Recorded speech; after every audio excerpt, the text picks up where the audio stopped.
Time is running out. Time is running out.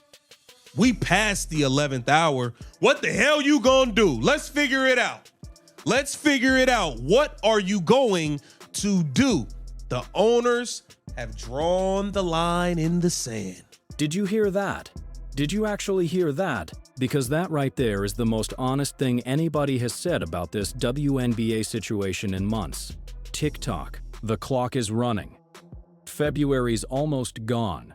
Training camp has a date on the calendar. Two brand new expansion franchises, the Portland Fire and the Toronto Tempo, cannot complete their rosters. The college draft is frozen. Free agency is in a coma. And the players' union? Still playing hardball like they've got all the leverage in the world. Let me tell you something. They don't. And deep down, every single one of them knows it. Here's what you need to understand before we go any further. This isn't just a contract dispute. This is a power grab dressed up as a labor movement. The WNBA CBA expired on October 31, 2025. The two sides agreed to a temporary extension through January 9, 2026. That extension came and went with zero resolution. We are now in what is called a status quo period, and the league has been sitting on a counterproposal the players have been refusing to accept.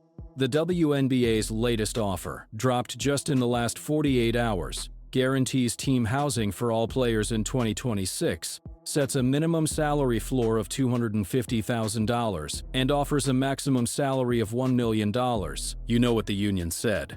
Not enough. Let that sink in for a second. WNBA players are basically holding Caitlin Clark hostage against the fan base at this point because these veterans want to use the young players for more money. They are asking for things they would not be asking for, or they damn sure wouldn't be acting all tough about if Caitlin Clark didn't come here and bring all of these fans and all of these numbers. And this is where everything falls apart. Because that's the truth nobody in the legacy sports media wants to say out loud. These are not organic labor negotiations happening because the WNBA suddenly became a booming enterprise all on its own. This is leverage born directly from one player, one woman. Caitlin Clark walked into that league in 2024 and rewired the entire financial infrastructure of women's basketball in America. She sold out arenas that hadn't been half full in years. She dragged the WNBA into a billion-dollar media deal with NBC and Amazon. She made the league relevant in a way that 30 years of history couldn't. And now, right now, the veterans who spent half of last season trying to tear her down are using her name, her fan base, and her cultural gravity as a bargaining chip. That is not a labor dispute. That is a hostage situation. Full stop. And the numbers back it up completely. When Caitlin Clark went down with a quad injury in the 2025 season, national TV ratings for the WNBA fell by 55%, not 15. 55.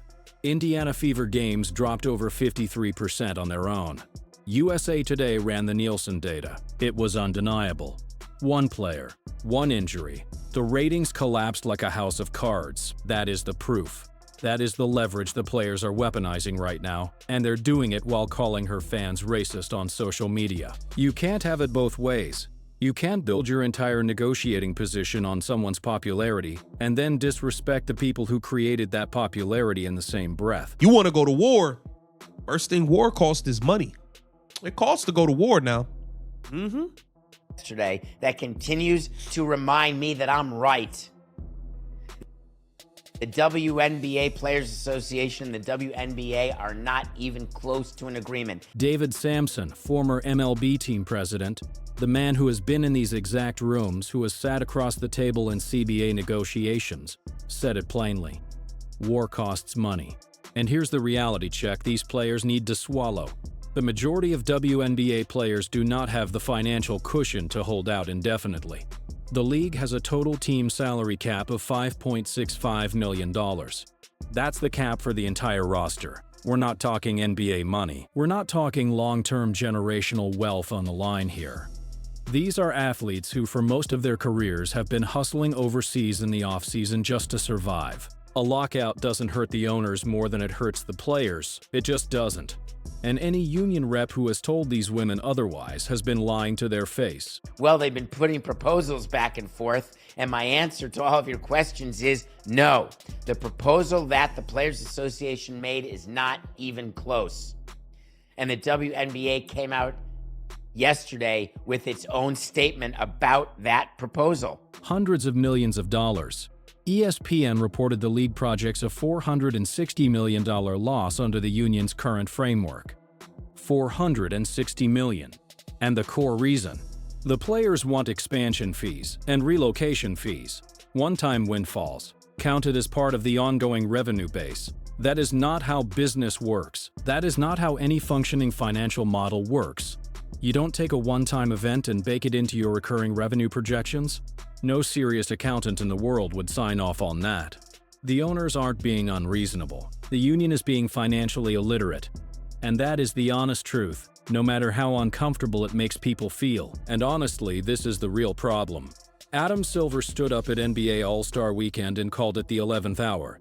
He said he's not ready to set a drop-dead date, and that's where I start having issues with the owners too. Because the longer you let this drag, the more damage you do to the league. Portland Fire and Toronto Tempo cannot finalize their rosters. The college draft is in limbo. Players are exploring overseas options. Unrivaled founders are making contingency plans. The momentum that once in a generation Caitlin Clark-fueled cultural momentum is leaking out of this league like air out of a punctured tire. David Sampson said it too. The juice surrounding women's basketball, it's coming out of the balloon. They watched the ratings drop by 55% because one player was gone. What are y'all talking about?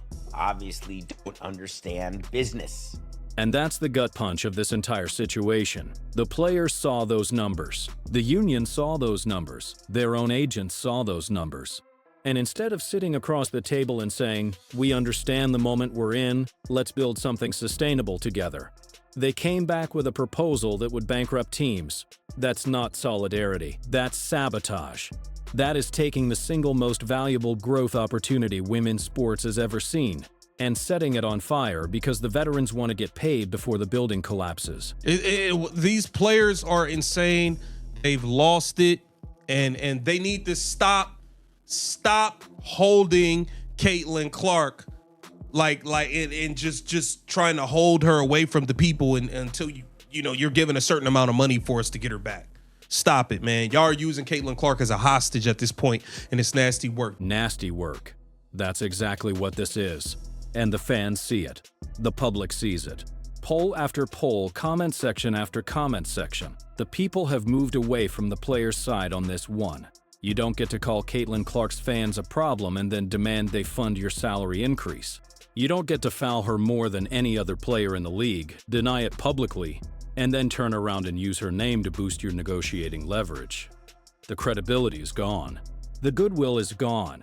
And if the owners don't step up and give these players a genuine take-it-or-leave-it deadline before this month is out, the entire 2026 season is on the table. 2 new franchises without rosters, a college draft with no rules, and Caitlin Clark, the most valuable player in the history of this league, sitting at home while suits argue over spreadsheets.